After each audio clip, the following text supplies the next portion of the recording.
Sige po, palakpakan natin si Jesus. Yung pong the best na palakpak para kay Jesus. Ayan. Okay. Naalala niyo po nung mga panahon na nag-trending po yung pag may nakikita ang mga Christian na, let's say, magandang sasakyan, ay sinasabi natin doon sa sasakyan na uwi na sa atin. Di ba? Uwi na sa atin. At naalala ko, nag-trending din po yung kapag ka ang mga boys ay nakakakita ng mga magagandang girls ay sinasabing, hindi na ako galit, uwi ka na. Uwi na sa atin, hindi na ako galit.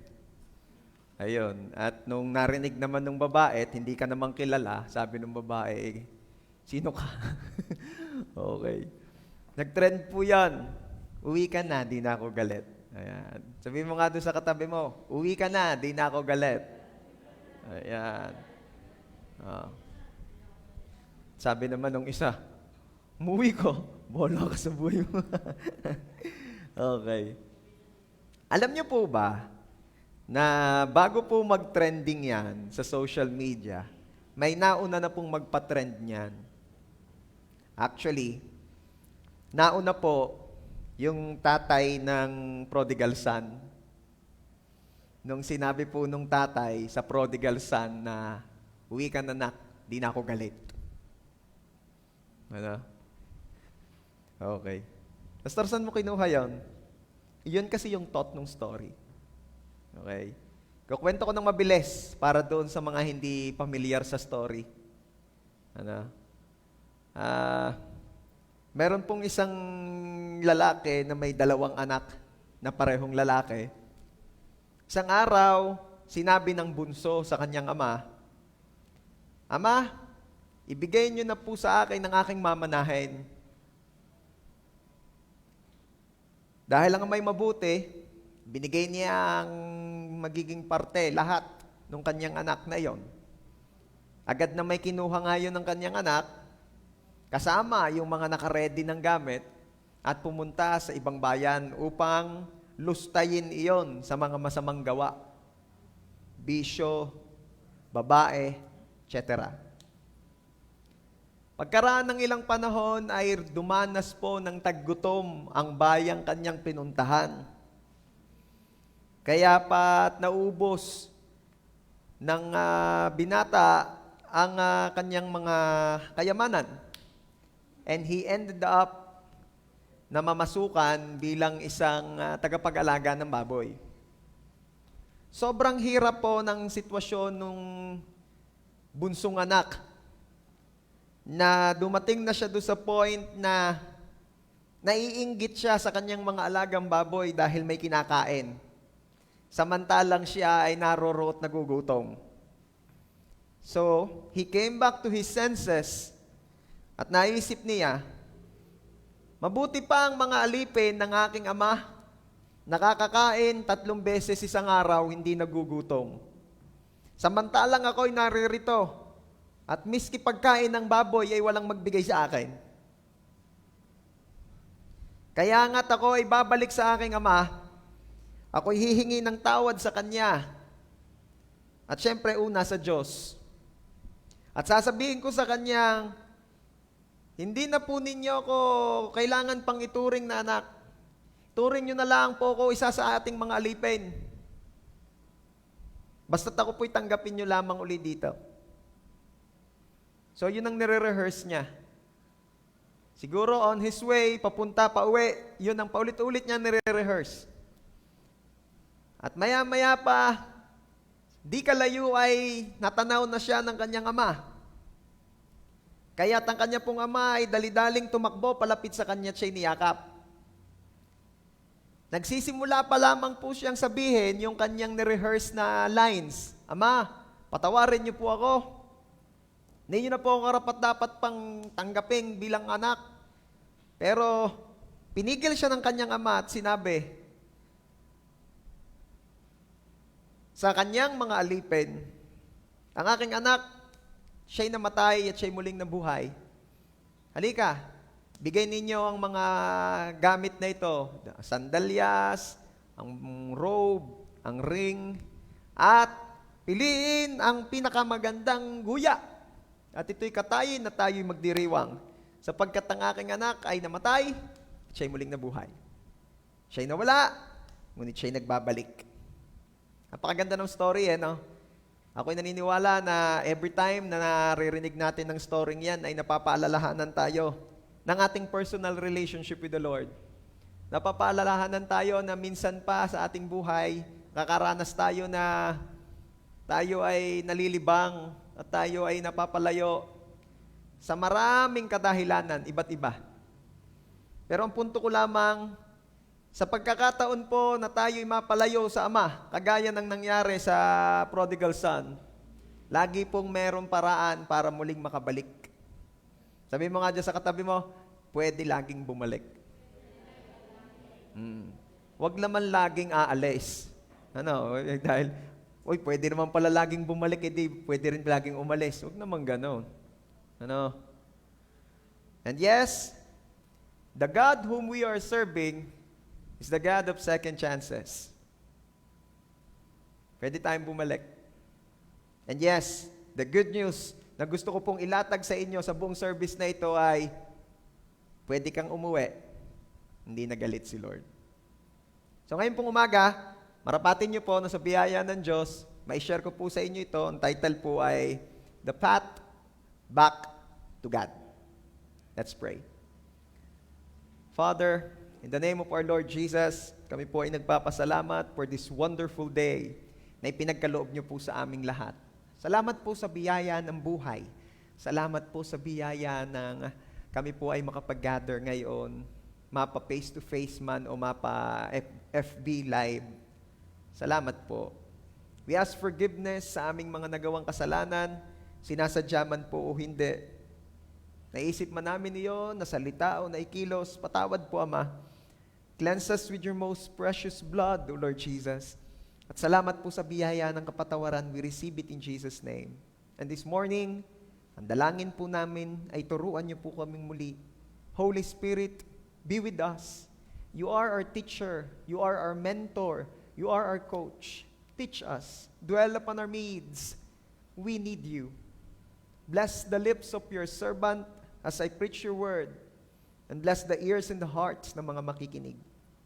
Pagpalain niyo po ang bawat isa. Yun po'y bunga na lamang dahil una ka naming napagpala sa aming mga papuri sa iyo.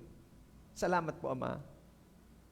Paunawa at ipaalala niyo sa amin, O God, na laging at laging pwede kaming manumbalik sa iyo. Turuan niyo po kami. Thank you so much, Father. To your loving hands, we entrust and dedicate this service. Be blessed, O God. Ito po ang aming prayer in Jesus' name. Amen. The best mong palakpak para kay Jesus. Hindi ko alam kung anong sitwasyon mo ngayon. Maaaring ang pakaramdam mo ay ikaw ay okay na okay. Okay ka in terms of your financial status. You'll be okay or you're okay sa iyong relationships. Ikaw ay okay sa iyong career, ikaw ay okay sa mga bagay-bagay na concern mo sa buhay. Pero maaaring may isang parte ng buhay mo na maaaring hindi mo man aminin, pero mayroong problema. At ang posible pong parteng yan ng buhay na may problema is your relationship with the Lord. Alam niyo po ba na hindi porket nag-church ay ayos ang relationship kay God? Maaari kasing active siya sa church, actively participating sa lahat ng ginagawa sa church. Pero kung sisiya sa atin titingnan ang pinakaloob niya, ang kanyang puso, malalaman mo na merong siyang problema with his or her relationship with the Lord. Ano ibig sabihin? Alam nyo gayong movie na, hindi ko na maalala ang title pero yung movie yun ay Pinoy. Na ito pong dalawa na galing sa probinsya ay naloko ng illegal recruiter. Sabi may maganda daw trabaho sa Maynila, dinala lang sa Maynila, at 150,000 pesos each ang ibinayad. Maynila lang, 100. Saan ka naman lupalop galing, parang nag-abroad na eh. Di payag at mga hindi nga edukado na pag-uto sa madaling salita. Pagdating pa sa Maynila ay merong isang nagbait-baitan at ang sabi, kaibigan, ikitutulungan ko at mabigat yan dala mo. Nako, yun, dinala na ng diretsyo, wala nang kaibigan. Sa madaling salita, gutom na yung dalawa. Alam nyo gang ginawa napadpad po doon sa, ano gang tawag doon sa yung mga parang venue allotted para paglamayan. Basta mga funeral homes ba yun? Yung basta mga lugar kung saan pwedeng doon kayo maglamay pag merong namatay na kaanak. Abay, di ang ginawa ng dalawa inisa-isa ho yung 3 pintong yun. Inisa-isa at diretso doon sa tabi ng kabaong at iyak! Ay! Bakit naman napakabilis? Napakabilis. Sabay upo at di hahayinan na doon. Di solve, busog. Ayos na ayos din busog din. Di yun na naging style nila habang wala pa silang trabaho. Hanap sila ng mga lamayan at doon nakikikain. Ay solve din naman sa biskwit at kape Napapaghawan yung hayin, solve na solve. Okay. Ba't ko yun nabanggit? Wala lang. Naalala lang ako. Kaya ko po yun nabanggit ay dahil pwede mong isipin na ari talagang kakilala nung namatay. Ganun mang pumunta doon, naiyak. Pwede mong i-consider, isipin na ito talaga belong to the family. Or maaaring ito ay close friends. Kung hindi man namin kilala rin, hindi man namin kamag-anak rin, sino rin. Pero ba't naririnit, naiyak? At saka parang galing sa gera, gutom na gutom. Pwede mong isipin ganun kung ikaw yung nadoon sa lamayan na yun. Pwede mong isipin, malamang rin kaibigan, rin natulungan. Rin na rin Diba? Pero ang totoo, hindi naman kilala yung namatay. Kain lang. Alam niyo ba, ang dami-daming tao ngayon, and actually kahit Christians, na nakikikain lang.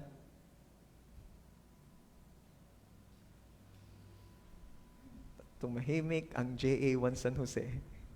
Nakikikain lang, pero hindi talaga nila kilala si Jesus.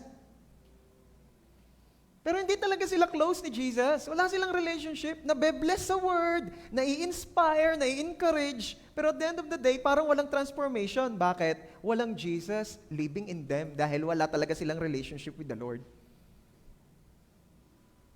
At sabihin nga ni Queen, pag may pumapalpak sa bahay,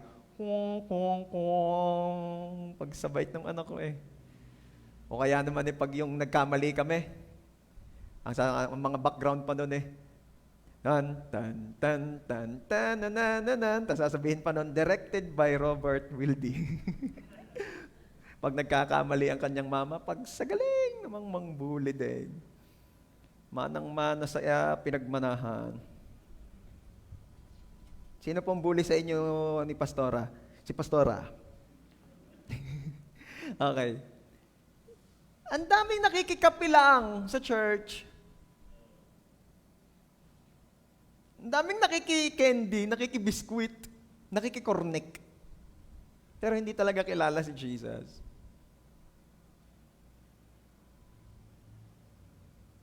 The Lord wants us na malaman ngayon na pwede ka nang bumalik kasi di siya galit. Yan po ang kasinungalingang ito po ang isang kasinungalingang laging sinasabi ng mundo sa atin. Galit ang Diyos. Galit ang Diyos. Na noon pa man, pinamumukha sa atin, kahit ng ating mga kinamulatang paniniwala, na kailangan mong gawin ito dahil ang Diyos ay galit. Na tuwin ang magagather ay ang tinuro sa atin kumanta ng magmakaawa dahil ang Diyos ay galit. Samantalang sinasabi na ni Jesus, more than 2,000 years ago, "Hoy! Ako, ang nagsasabi na sa inyo ngayon, manumbalik kayo sa Ama. Humingi lang kayo ng tawad, tas manumbalik na kayo. Hindi na galit ang Ama." Hindi na galit ang Ama. Lalamunan ko parang galit ang kate. Pag umubo ako, malakas sa lapel. Anyway, kaya pa. Or maaari namang yung iba, matagal nang hindi nakakapag-church. Pastor, hindi naman po kami allowed dumating na rin naman doon sa point na allowed na. Bakit hindi ka pa rin napunta sa church? Ay, puno po ang church. Di mag-join ka na lang sa live. Ay, wala pong internet. Ay, sige na. Naunawaan kita. Ay, salamat naman po, Pastor. Naunawaan niyo ako. Naunawaan kitang ayaw mong gumawa ng paraan. Marami kang dahilan. Minsan din, may mga tao po na kaya nag-aalangan silang bumalik. Hindi dahil naiisip nilang galit si Lord, kundi dahil sa mga sasabihin ng mga tao. Sabi mo nga dyan sa katabi mo, sasabihin daw ng mga tao. Nako, baka po kung ano pong sabihin sa akin, ako po'y nahihiya ng bumalik. Bakit? Baka sabihin po ako'y nag-backslide. Ganito yan Pag yung mga medyo hindi nakaka-attend ay napapansin, masyadong napapansin, alam nyo, posibilidad na yung nakakapansin hindi busy sa ipinagagawa ni Lord, na meron pa siyang time para mamansin. Samantalang yung mga busy sa ipinagagawa ni Lord, hindi na nila na. Uy, alam mo, matagal akong nawala. Talaga? Nawala ka ba? Oo. Hindi ko napansin. Nasasabihin naman nung isa, grabe sila, parang wala na talaga akong lugar dito, di man lang nila napansin na wala ako. Alam mo kapatid, self-pity na yan, tumigil ka na. Hindi, wala ka na suutan. Okay? Pero ang punto lang ito, hindi galit si Lord, pwede po tayong bumalik. Sabi mo nga dyan sa katabi mo, pwede kang bumalik. Maaaring dumadaan naman tayo sa punto na di natin maramdaman ang presence ni Lord. Para bagang hindi na tayo ganun kasing ka-close nung una. At paano nga ba ang manunumbalik sa Kanya? Yan ang pag-uusapan natin. Number 1. Unang-una, kailangan mo munang magdesisyon na ito na ang panahon ng pagbabago. Decide, it's time for change. Okay? Kailangan na ng pagbabago. Malapit na po ang susunod na eleksyon. Kailangan na ng pagbabago. Yan. Alam nyo, sa totoo lang, minsan naman talaga or madalas nagbabago lang yung nasa posisyon pero parang wala naman din pagbabago sa sitwasyon. Kaya ang pinakamaigi talaga is to pray. To pray. Na si Lord ang maglagay ng kanyang gustong ilagay sa posisyon, and at the same time may biyayaan ni Lord ng tamang diskarte, tamang desisyon. So as yung mga taong boboto, alam nyo, lahat tayo may participation dyan Sabi nga yung Pilipinas daw ay isa sa bansa na kung saan ang hilig bumoto ng mga galing sa kulungan at mga sindikato. Kaya nakita ko merong nag-post, sabi, karamihan naman daw talaga ng napapaposisyon ay magnanakaw. Kaya ang iboto daw ay yung subok na magnanakaw. Rico. Nakakatawang nakakalungkot Sabi, Pastor, wala nang mapagpilian Sa 10 kandidato 12 magnanakaw. Labis pa.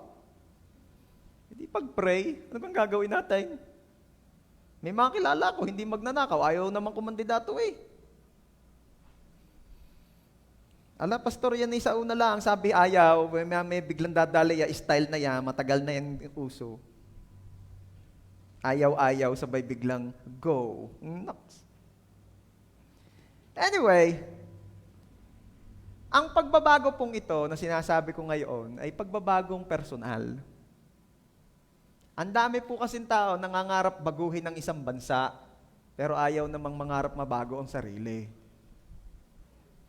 Pastor, di po ba? Diyos po talaga ang bumabago.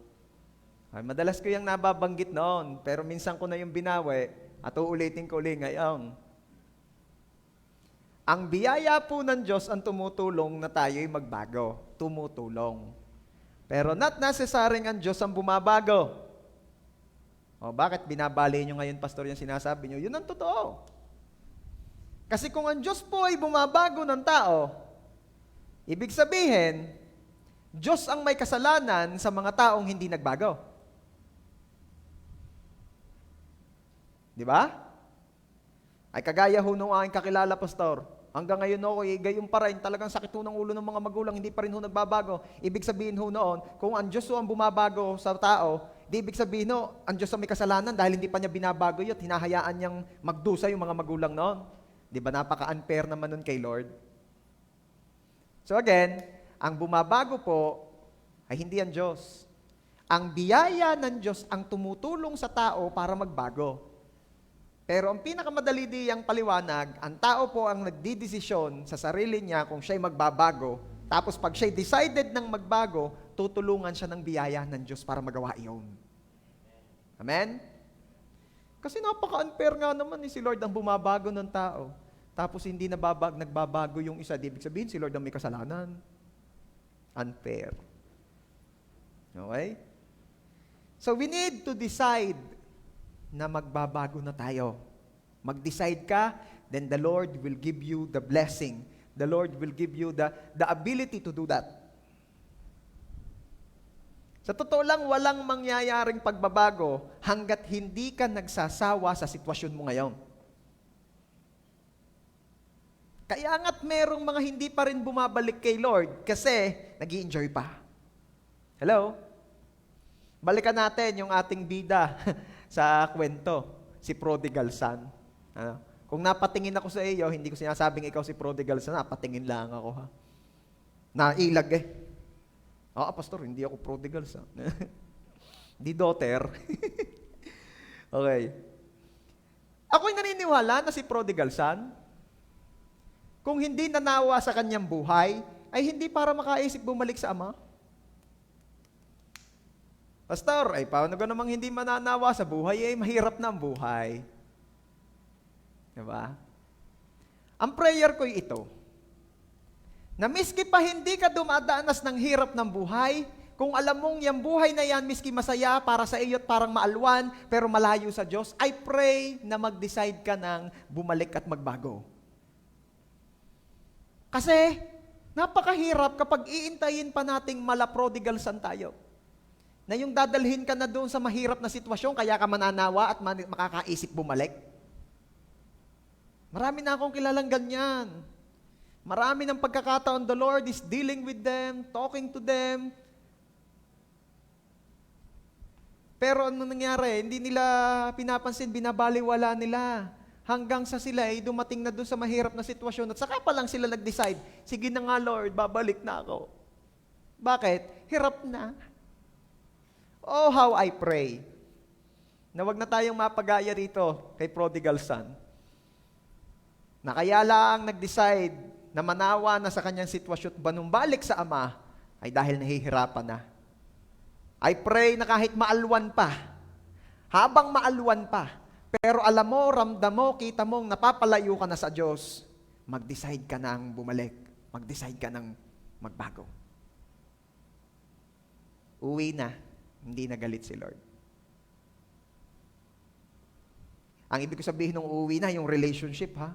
Baka merong nagpe-pray dyan, nag-iintay ng confirmation, uuwi na ba ako ng Batangas o dini muna ako sa Bohol.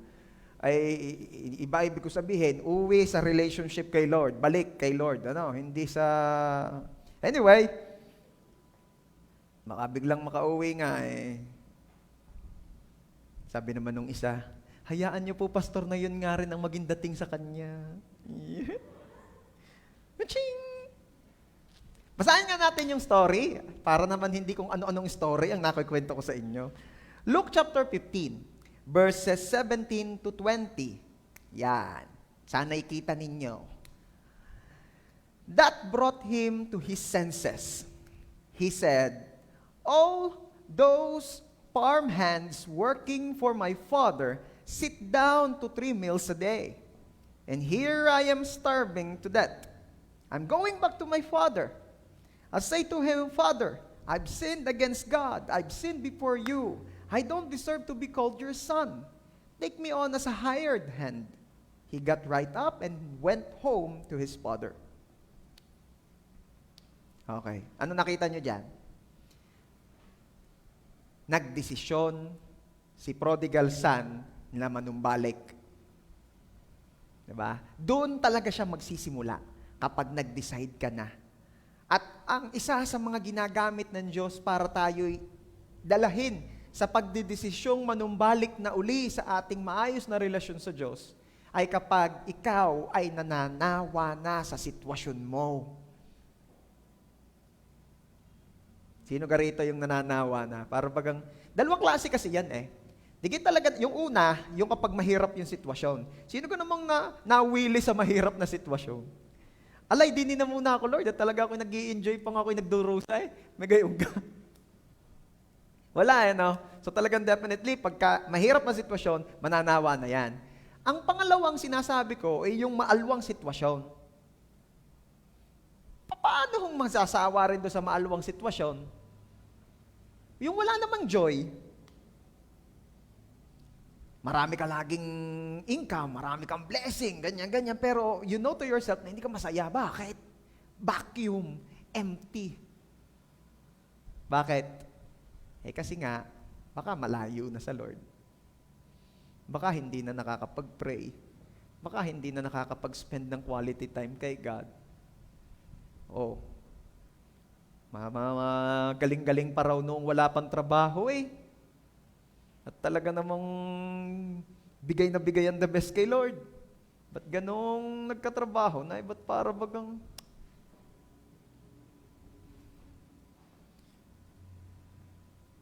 Maalwan yun, may trabaho. Dahil lang hindi maalwan yung walang trabaho. Pero bakit kahit gayong may trabaho na at kung tutusin maalwan na, masarap na, bakit parang hindi pa rin kumpleto? Bakit hindi pa rin masaya? Yun na. Yan na yung mga sitwasyon na kung saan gagamitin niya ng Diyos sa iyo upang ipaalala na, anak, napapalayo na. Baka naman pwedeng yung 24 hours mo ipahingi ng kahit 30 minutes. Nariyan pagka kayo. Diba? Sabi nung prodigal son, ako'y nagdidesisyon. Ako'y babalik na. Sawa na ako. So again, hanggat hindi ka napoprostrate, hindi ka nai-stress, hindi ka nanuumay, nananawa sa sitwasyong meron ka ngayon, believe me, hindi ka magdidesisyong bumalik. So kailangan talaga dumating ka na doon sa umay na ako. Umay na ako. Pagod na ako dito sa ganito kong sitwasyon. Ang hirap magkunyari na on fire. Pero yung pala ay wala na. Ang hirap magkunyari. Di ba? Ang hirap nung ako'y magpapakanta din sa unahan. Kunyari ako in love kay Lord, pero at the back of my mind, umiiyak ang puso ko at sinasabi, uhaw na uhaw ako sa iyo, Lord. Ang layo ko na. Mukha lang akong okay, pero hindi. Mag-decide ka na. At maging seryoso ka sa desisyon mo. Sabihin mo nga dyan sa katabi mo, pag sineryoso mo si God, siseryosohin ka ni God. Meron kasing sineseryoso mo na, pero parang di pa rin seryoso Di ba? Parang, huy, seryoso ako sa'yo. Ano na naman yan, Joe? Di ba? Kaya hanggang ngayon, MU pa rin. Malabong usapang. Sabi naman ng babae, kasi puro biro. Di mo na malaman kung alin ang tunay at alin ang biro. Yeah, di ba? Puro na lang joke. Pag magkakasama kami, puro joke. Hindi ko malaman kung sumasakay lang siya sa biroan ng magkakasama o talagang he mean it. Yeah. Gaya ngayon, wala siya. Di umating. Samantalang ang sabi, pag nandito daw ako, mabait siya. May pasok ata. Nanonood yun sa live ngayon. Wala kayong clue kung sino, ano? Oh. Just comment, ilagay nyo lang sa comment section, sino po? At mamaya, ipipm ko lahat ng nag-comment doon ng sino po. Okay?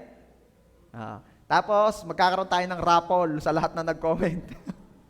Mananalo po kayo ng pagkakataong makapag-join sa life group namin via Zoom. Uy, anong premyo gayon, Pastor?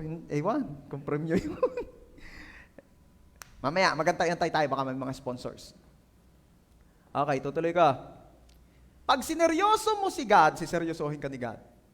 Kaya kung seryoso ka sa pagsasabing, Lord, uwi na ako, babalik na ako. Aba, sasabihin ni Lord sa iyo, sige, seryoso rin ako, tutulungan kita makabalik. Jeremiah chapter 29, verse 13. Basahin po natin. Ganda ng verse na rin. Jeremiah 29, verse 13, God said, when you get serious about finding me and want it more than anything else, I'll make sure you won't be disappointed. Ano sabi ni Lord? Kapag dumating ka na doon sa puntong seryoso ka na sa paghanap sa akin, sa panunumbalik sa akin, at yun na ang pinakagusto mo sa buhay mo, sisiguraduhin ko namang hindi ka mabibigo. Wow! Yan ang mga seryoso. Sabihin mo nga, seryoso si Lord. Hindi ka daw mabibigo, hindi ka raw bibiguin ni Lord. Basta seryosohin mo siya. Kung talagang gusto mo ng relationship. At pag sinabing relationship, may constant communication. Hindi yung babatiin mo lang pag birthday. Hindi relationship yon, tropa lang yon. Mas close pa nga mga tropa pag ganun. Diba? Ano pa? Number 2. So that's number 1. Kailangan mo magdesisyon. It's time for change. Yan ang unang step sa pagbalik natin in our relationship with the Lord. Number 2 is we need to give up yung kasalanan. We cannot serve two masters at a time. Hindi mo pwedeng sabay paglingkuran ng Diyos at ang sarili mo. Oh, pastor, kasalanan yung pinag-uusapan, ba't sarili? Yun lang naman lagi ang number 1 reason kung bakit ang tao ay nagkakasala. Kasi gusto nating sundin ang sarili natin. Hello? Kaya nga po ako, pastor, galit ako sa sarili ko. Aba, umayos ka, mahirap yan. Anong ginagawa mo? Ay, pagtulog na ako, pinukurit ka. Parang hindi church ang kailangan mo.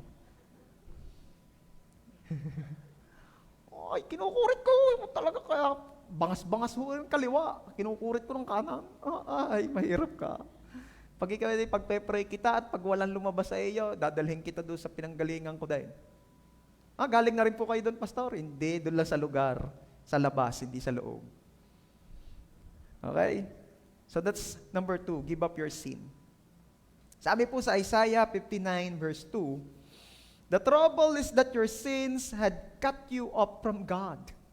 Because of sin, He has turned His face away from you. Nang dahil daw sa kasalanan, yun daw kasalanan ang naglalayo sa atin sa Diyos.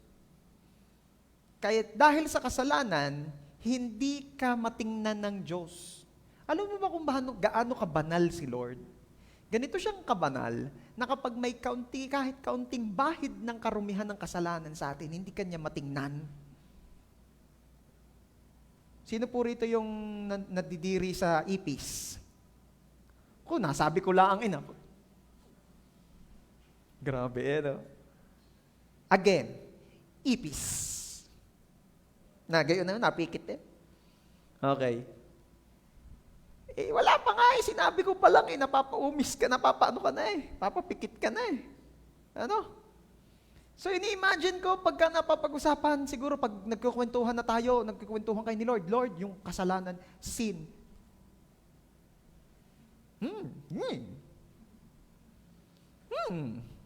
Bakit? Ruming-rumi. Ni hindi man lang matingnan. Di ba? Gusto yung example? Nung si Jesus po ay nakapako sa cross, dala-dala lahat ng kasalanan ng sanlibutan. Anong sinabi sa Bible? At inilayo ng Ama ang kanyang paningin sa kanyang anak. Imagine mo yun. Si Jesus na yun, that time hindi matingnan ni God the Father. Bakit? Kasi maraming kasalanan. Hindi kasalanan dahil nagkasala si Jesus. No, alam naman natin ang totoo. Na ang mga kasalanang dinala niya sa cross ay yung kasalanan noon, natin ngayon, at ng mga susunod pang henerasyon. Hindi siya matingnan ng Ama. Kaya, for the very first time, inalis ng Ama ang pagtingin sa kanyang anak dahil di niya kayang tingnan ng kasalanan. At naramdaman yun ni Jesus. Kaya ano sabi ni Jesus nung siya nasa cross? Ama! Ama! Bakit niyo po ako pinabayaan? Alam niyo kung gaano ka-close si Jesus to the Father? Na mapaalis lamang ang tingin, ang ramdam niya, pinabayaan na. Kasi simula pa nung simulay sila'y magkasama na. Dahil sila'y iisa. O, yan na naman tayo ha. Huwag niyo akong hinga na explanation dyan sa Trinity. Hayaan yung sa langit na natin itanong kay Lord kung paano nangyaring yung isa ay tatlo at yung tatlo isa. Diba? But imagine that.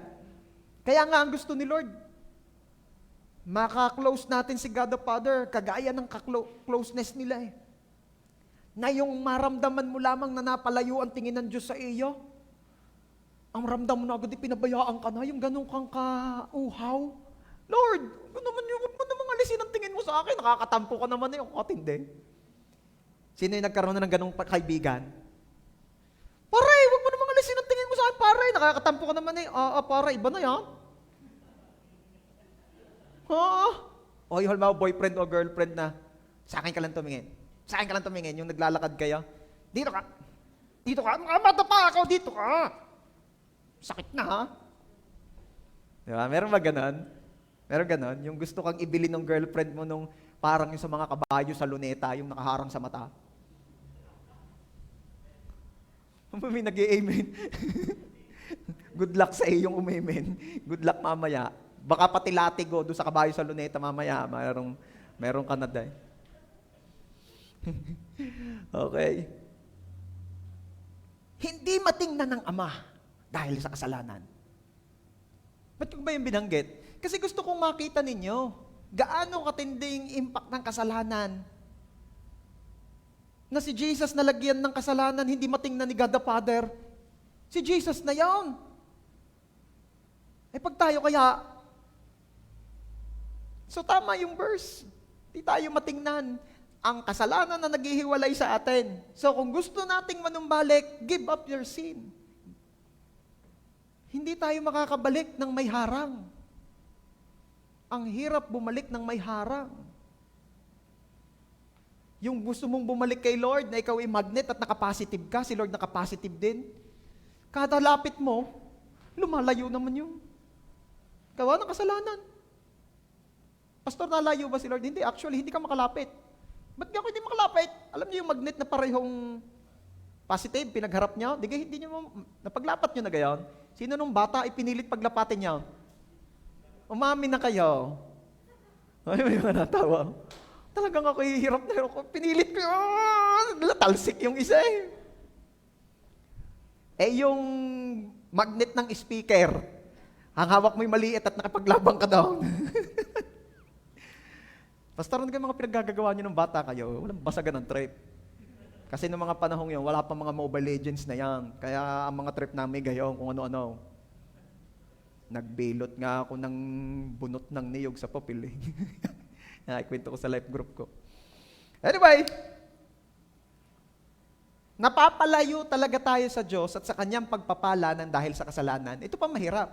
Pag napalayo ka sa Diyos, dahil lang kasalanan, napapalayo ka sa source. At pag malayo ka sa source, ang hirap ng blessings. Hello?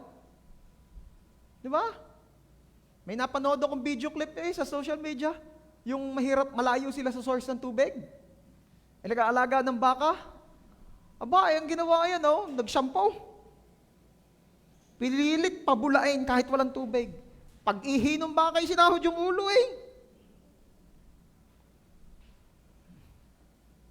Tapos ang sabi doon sa caption yung mga malulungkutin at mga nalulungkot sa kanya sitwasyon ngayon, panuurin mo ito, magiging mapagpasalamat ka. Nga naman, kahirap nga naman yung naliligo sa ihi ng baka. Di dalas-dalas, at baka matapos na hindi pa mabula pa. Ewan kung sino mananalo doon, yung amoy ng shampoo, yung ihi ng baka. Abangan natin ang susunod na kabanata. Okay. Ang hirap pag malayo sa source. Yun ang sinasabi ko. Tingnan ninyo, balikan natin yung ating si prodigal son Luke chapter 15 verses 12 to 16. So the father divided the property between them. It wasn't long before the younger son packed his bags and left for a distant country. There, undisciplined and dissipated, he wasted everything he had. After he had gone through all his money, there was a bad famine all through that country, and he began to feel it. He signed on with a citizen there who assigned him to his fields to slope the pigs. He was so hungry, he would have eaten the corn cobs in the pig slope, but no one would give him away. So makita ninyo dito na dahil sa kasalanan, hindi makabalik-balik sa ama, mayroong pinaninindigan itong si prodigal son. So ano nangyari? Naghihirap. Tunay, napapalayo talaga tayo sa Diyos dahil sa kasalanan at pati sa pagpapala. So pwede rin mo palang pagbasihan. Maaaring isang pwedeng pagbasihan kung ikaw ba'y may maayos pang relasyon sa Diyos ay kapag ka mahirap na ang pagpapala. Alam niyo yung kaganit-ganit? Kumayod ka na ng kumayod, humanap buhay na ng humanap buhay, masipag ka naman kung sa masipag, di ka naman nagtititigil, pero bakit parang lagi pa rin kulang na kulang? Kapatid, baka malayo ka na sa source. Tingnan niyo yung malapit sa source, walang ka-effort-effort. Bakit? Malapit Pag malayo ka sa igiban, talaga namang, napakahirap umigib. Yung isang tarong yung natungga pag napakalayo ng lalakarit, aakyat ka pa, halimbawa bundok, doon ka naigib sa kapatagan. Siguro yung isang tarong inigib mo, bago makarating sa inyo, 1/3 na. 1/4 na laang. Napadaan ka pa sa guyaman, hindi huhahawawan mo muna ang paa mo. Kakaunti na matitira. Di ba? Pero yung malapit sa source, anong nangyayari? Alay, naglalagay lang ng timba doon sa may ilalim ng tunggaan. Asa na sa tulo. Yung hindi may puno na rin. Ako na may dinila sa malapit. Hello? Kaya nga minsan maganit ang pagpapala, baka malayo ka na sa source. Bakit malayo, pastor? Sin. Kasalanan. So give up your sin.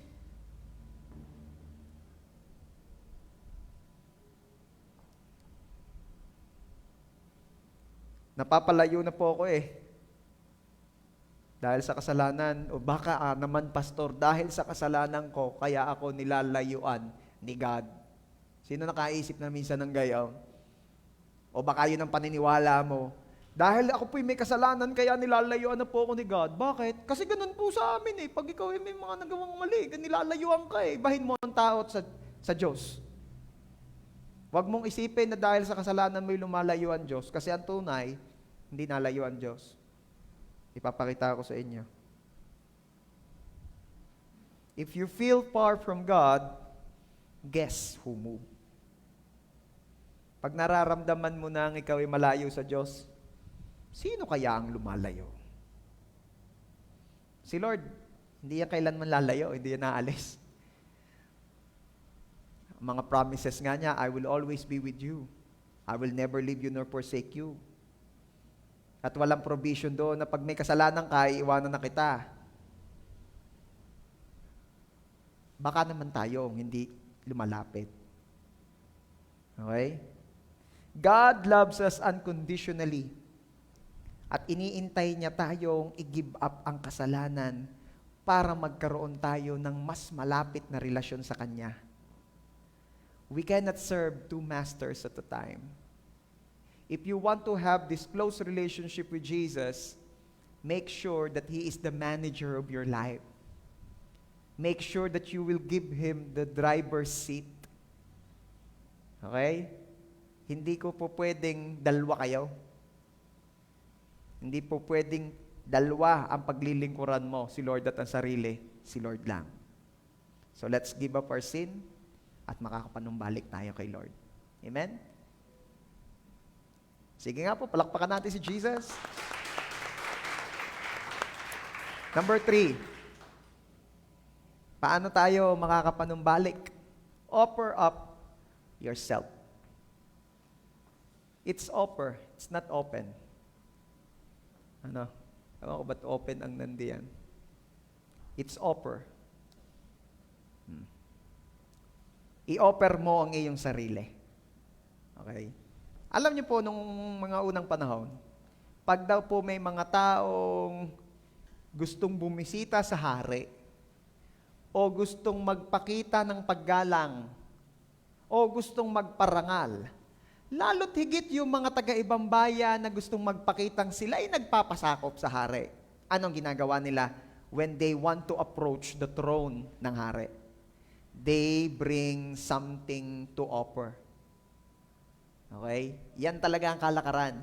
Pag lalapit ka sa hari, dapat may dala kang offering. Remember, noong pong yung mga wise men ay naghahanap sa newborn king, walang iba kundi si Jesus, ang hinahanap nila ay bagong panganak na hari. At dahil hari, anong dala nila? Offering. Okay? So kung yun pong usual na paglapit sa hari, may dalang offering, hindi ka dapat lamang na mas may dalang offering yung lalapit na may kasalanan. Anong tawag doon? Peace offering. Di ba? Sino po rito yung mga nakapag-peace offering na? Bati na tayo. Alam ko, ang gusto mo, Jollibee? Peace offering. Kaya kahit ang mahal ng flowers ay bili. Bakit? May kasalanan. Ano pa? Yung maya't maya ay sinasabi sa Facebook ay, napakaganda mo talaga, napakaganda mo. Kaya ang comment ng iba, anong kasalanan mo? Hindi naman talaga lang minsan hindi makontain ang kagandahan ng asawa. Minsan naamin, minsan hindi. Depende. Okay. Offering. Alam niyo, ang pinakamaganda palang offering ay yung repentant heart. Hindi ko na maalala yung verse pero there is a verse in the Bible that says, yung pusong repentant, sinong makakatanggi dyan? I don't know if it is in Proverbs or in the book of Psalms. Basta nakalagay doon, isang pusong repentant ang i-o-offer mo. Sinong makakatanggi dyan? Di ba? Ikalabutan ako Para sigurong, ang isip ko roon, pag ikaw ay may mga offering kay Lord, pwede pa niyang tanggihan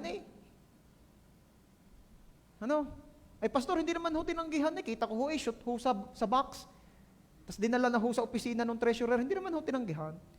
Ay, maaari tinanggap ng church. Ang tanong, kung tinanggap ni Lord. Pastor, meron palang gayon?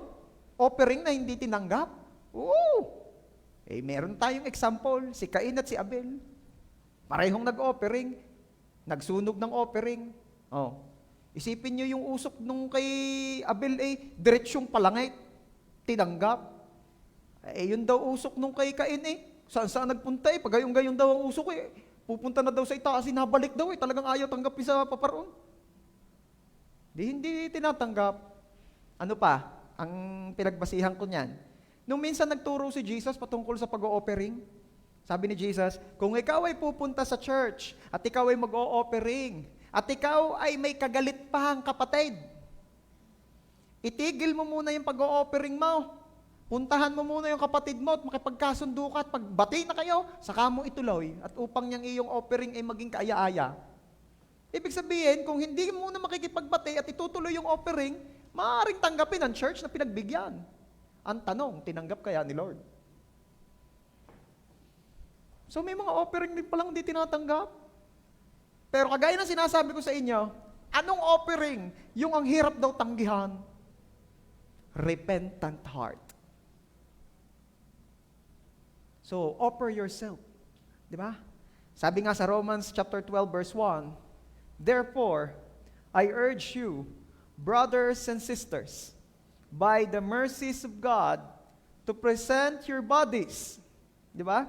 Dedicating all of yourselves to set apart as a living sacrifice, holy and well-pleasing to God, which is your rational, ibig sabihin logical or intelligent act of worship.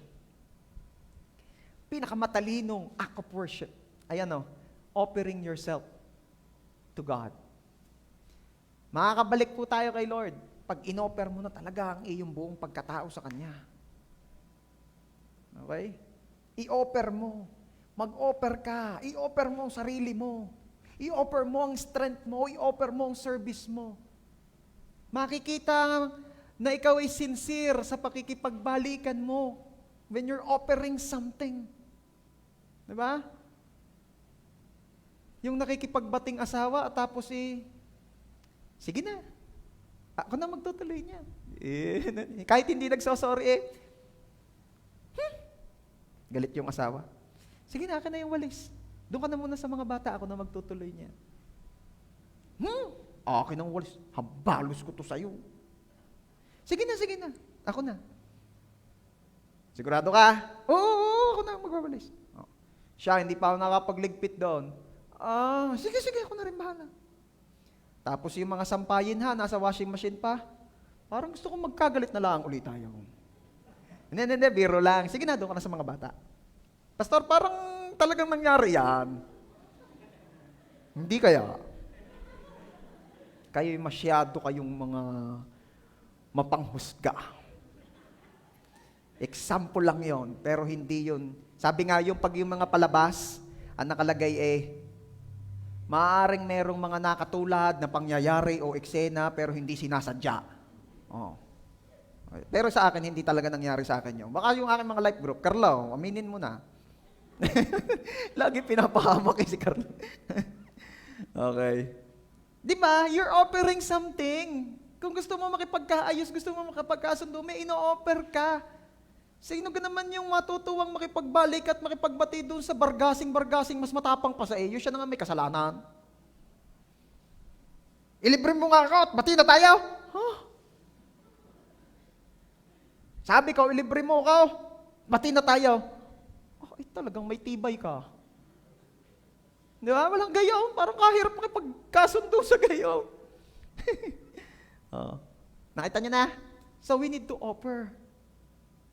Offer yourself to God. Gusto mo pagbalikan kay Lord? Offer yourself. Offer your service. Balikan natin si Prodigal Son. Kaya ako'y blessed na blessed sa word ni Lord. Kahit ilang beses mong pag-usapan, iba't iba lagi ang revelation. Luke chapter 15, verses 17 to 20. That brought him to his senses. He said, all those farmhands working for my father sit down to 3 meals a day, and here I am starving to death. I'm going back to my father. I'll say to him, Father, I've sinned against God. I've sinned before you. I don't deserve to be called your son. take me on as a hired hand. Yan, di ba? Nakita niya? Ang nakikipagbalikan prodigal son sa ama ay Garine. Sabi niya, ako ibabalik sa aking ama at sasabihin ko sa aking ama, gawin niyo na lang akong kung anong pwede kong pagsuutan diyang basta ako maglilingkod. Ako maglilingkod. Ako ino-offer ko ang aking service. Ino-offer ko ang aking sarili. Yun ang bumabalik kay Lord. Ang nakakatawa kasi minsan, kahit Kristiyano na, gustong bumalik kay Lord kasi gustong kung ano namang mahihita kay Lord. Lord, ako'y babalik na sa iyo. Bakit? Ba't nabalik ka na, anak? Wala na uli ako, Lord. Ay, kailangan ko na uli ng pira. Bakit ka bumalik? Bakit ka nag-church? Gusto kong ma-bless. Gusto kong ma-bless. Siyempre naman tayo lahat nung una ganun. Gusto kong ma-bless. Pero as we grow in our relationship with the Lord, bakit ka nag-church? Gusto kong mag-serve. Nagbabago na eh. Di ba? Pero kapag yung halimbawa nga, gusto mong manumbalik, anong unang sasabihin mo, Lord, i-bless mo ako? Hindi eh. Pag manumbalik ka na, Lord, I offer my life to you. Di ba? Tapos sabi pa ng isang kanta, this alabaster jar is all I have worth. I lay it at your feet, Lord. It's less than you deserve. Di ba? Kailan kaya ipakakanta ni Bieber yun? Ako hindi ako mahilig magparinig. Hindi na sinasabi ko ng diretsyo eh. Pakanta mo next week. Kasi sino mang naka-assign. Para si John ata papakanta next Sunday? Okay. Ayos yan. Ayos, sige. Tuloy natin. Yung prodigal son, gustong bumalik, ino-offer ang sarili. The same thing is true to us. True transformation happens when your heart moves from self-centeredness to God-centeredness. Self-centered si prodigal son, iniisip lang niya yung sarili niya. Pero nung nauunawaan na niya at gusto niyang manumbalik sa ama, hindi na siya self-centered. Iniisip na niya, how can I help my father? Babalik ako doon, pero hindi bilang senyorito na naman. Babalik ako doon para makatulong, para makapaglingkod. Kapatid, gusto mong manumbalik sa Diyos? Magbabago na ang iyong mindset na hindi ka babalik para mapagpalalaang, though yun ay given. Babalik tayo upang tayo'y maging pagpapala sa kaharian ng Diyos. Hello? Dapat pag nag-comeback ka, the comeback is real. Diba? Kaya ramdam ang comeback mo, hindi yung burden na naman, yan na naman ang anak ko, lagi kaasa na lagi din eh, meron na namang bumalik din eh. Hindi man ganun si Lord. Ano? Oh, how I pray, na pagbalik natin, nagdiriwang ang kalangitan, at lagi naman. At sinasabi, ito na naman. Bumabalik, at babawi daw, maglilingkod talaga para sa Lord. Wow! Pwede ba sabihin mo dyan sa katabi mo, congratulations?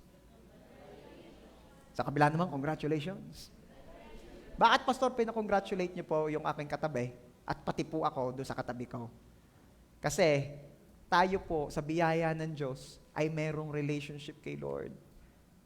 Meron tayong, kung sakalit-sakali mang merong kaunting problema at medyo napapalayo dahil sa mga bagay-bagay, at least meron tayong binabalikan. Alam mo na maging sincere ka lang, hingi ka ng tawad, offer yourself, and then, yun na, makakabalik ka na. We are so blessed na alam natin yun. At imagine yung mga walang kamuwang-muwang patungkol dito. Siguro pag katahimikan na ng araw nila at sila'y napapaisip sa kanilang mga susunod na haharapin, sa susunod na buhay, napapaisip sila kung kaya nga'y palangit. Kahirap ganun itong kalagayan ko ito, di ko malaman kung wala ko kasiguraduhan, saan kaya ako susuot. Samantalang tayo sa biyaya ng Diyos, alam natin, bagamat tayo nag-fail, bagamat tayo may mga pagkukulang, pero alam natin sa biyaya ng Diyos, meron kang relasyon sa Diyos na babalikan.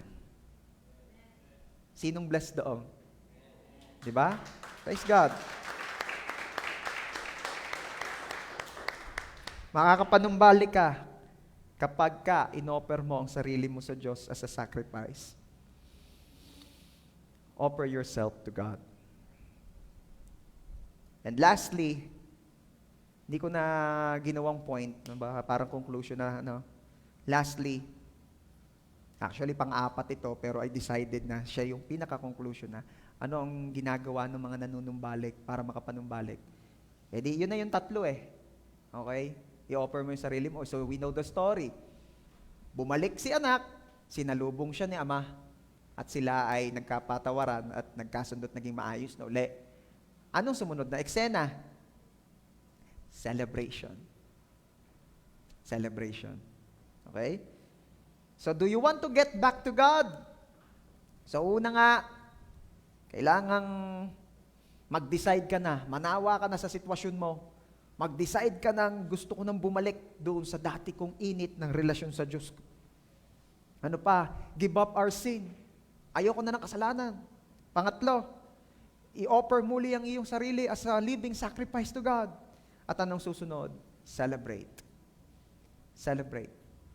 Doon ba sa story, anong nangyari ba ay pagka nung reunited na ang tatay at ang prodigal son, sila ang sabi ka doon sa kwento, at sila'y nag-iiyakan na nag-iiyakan, kagaya ng mga sini sa Pilipinas. Na nung nagbalik kayo, nag-iiyakan na nag-iiyakan. Oh. Hindi naman gayon, may nagiging masaya rin naman. Ang ending naman ay yung nagpapakasal din si Aga at saka si Sharon, yung mga gayon. Nagiging masaya rin naman. Ito rin ang ending nito, celebration. Okay? Kaya gusto ko malaman mo, church, kung napapakita yung mga verses, enough na yan. Ang nakipagbalikan sa Diyos, nakabalik sa Diyos, nagdidiwang, nagse-celebrate. Amen? Sabi po sa Psalm 68:4, yan, may mga lalakdawan na tayo. Psalm 68:4 says, sing to God, sing praises to His name, lift up a song to Him, His name is the Lord. Okay, bakit nagdidiwang? Bakit nagsasaya ang mga nakapanumbalik na sa Diyos? Kasi, pakita mo anak yung kanina, you come home to celebration, not condemnation. Paano magsasaya si prodigal son kung pagbalik niya sa ama ay yang na sinasabi sa iyo, babalik at babalik ka rin naman pala. Tigas na tigas mo pa nung ikipaalis, yabang na yabang mo. Babalik ka rin, wala ka naman pala. Ay, naku ba, ganun nga sinabi ng ama. Hindi condemnation eh. Anong sabi? Halika, lapit ka anak, ikaw nawala na pero kayo nagbalik, tayo'y magpa-party. Ako'y masaya. Dahil ikaw'y bumalik. Celebration. Hindi condemnation. Sa lahat po na nagsasabing ako po'y natatakot manumbalik sa Diyos at baka ako yung condemnation ang tanggapin. No! Kagaya ng amang tumanggap sa prodigal son nung nanumbalik siya. Hindi condemnation ang isinalubong. Celebration. Hello? Kaya lahat ng nanumbalik sa Ama, ito ang gagawin mo. Tayo'y magse-celebrate. Aawitan natin ang Diyos. Aawitan natin ang Ama. Sabi doon sa verse, sing to God, sing praises to His name, lift up a song to Him. Diba? Awitan mo ang Diyos, purihin mo ang Diyos. Pastor, ang boses ko po ay parang parang preso. Anong preso? Hindi ho makaalis-alis sa kulungan. Bakit? Hindi ko ho malaman-laman kung nasa ng key.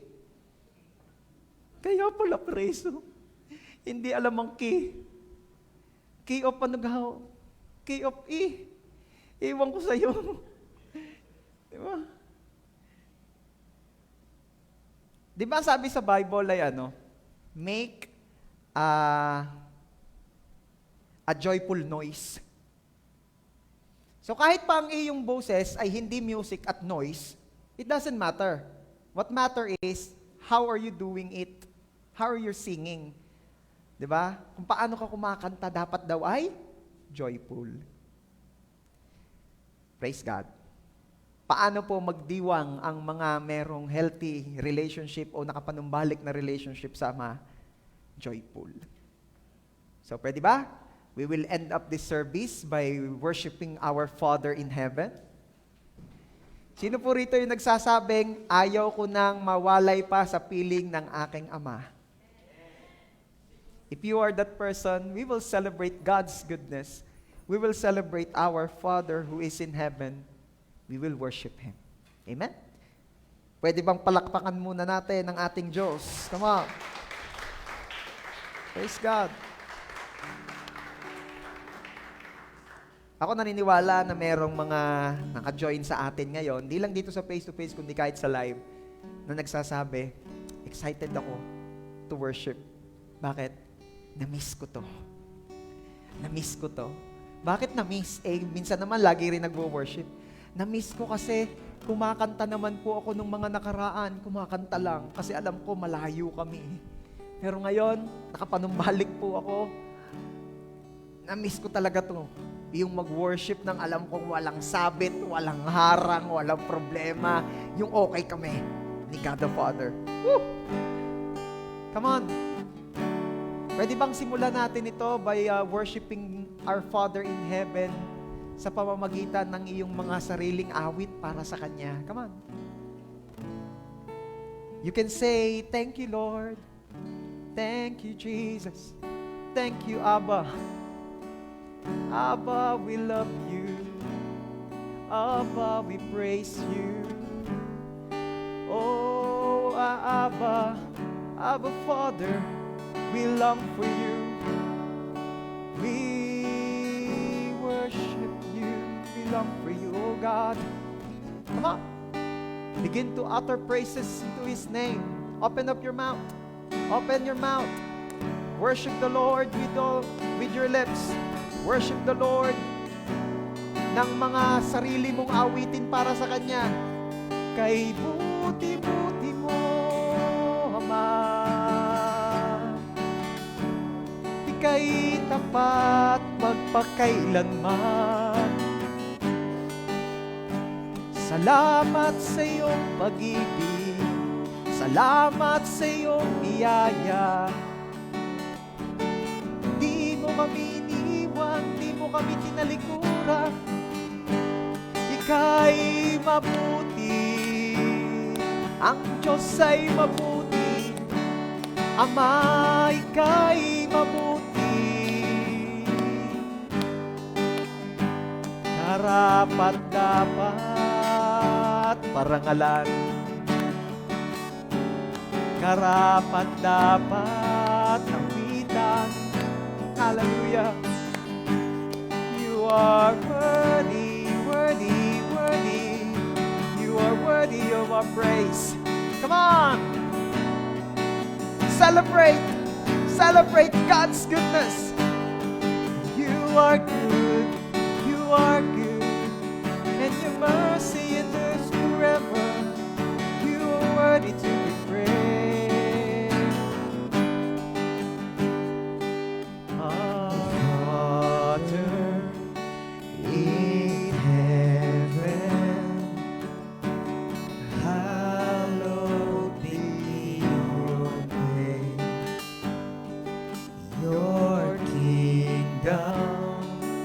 Come,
Alam niyo, church, itong prayer na let heaven come, ito po ay maipag-pray lamang ng mga taong sabik na sabik sa presensya ng Diyos. Ito pong prayer na let heaven come ay mapapag-pray lamang, masasabi lamang kay Lord ng mga taong gustong-gusto na maranasan ang presensya ng Diyos. That's why they are asking the Lord, please Lord, let heaven come. We want to be with you. We want to know you. We want to feel you. We want to be with you, Lord. So as you sing this song, let this song be your prayer. Let this song ay your way of saying, God, I thirst for you. I want to know more about you. I want you. I want you. I want you. I want you. I want you. Come on. By saying these words, you're saying to God, Lord, I want you. I want to be with you. Sawang-sawa na po ako doon sa on and off relationship. Sawang-sawa na po ako doon sa on and off, doon sa nanlalamig, doon sa lumalayo. I want to know more about you. I want to feel you, Lord. Oh, we want you, Lord. Let heaven come. Let heaven come.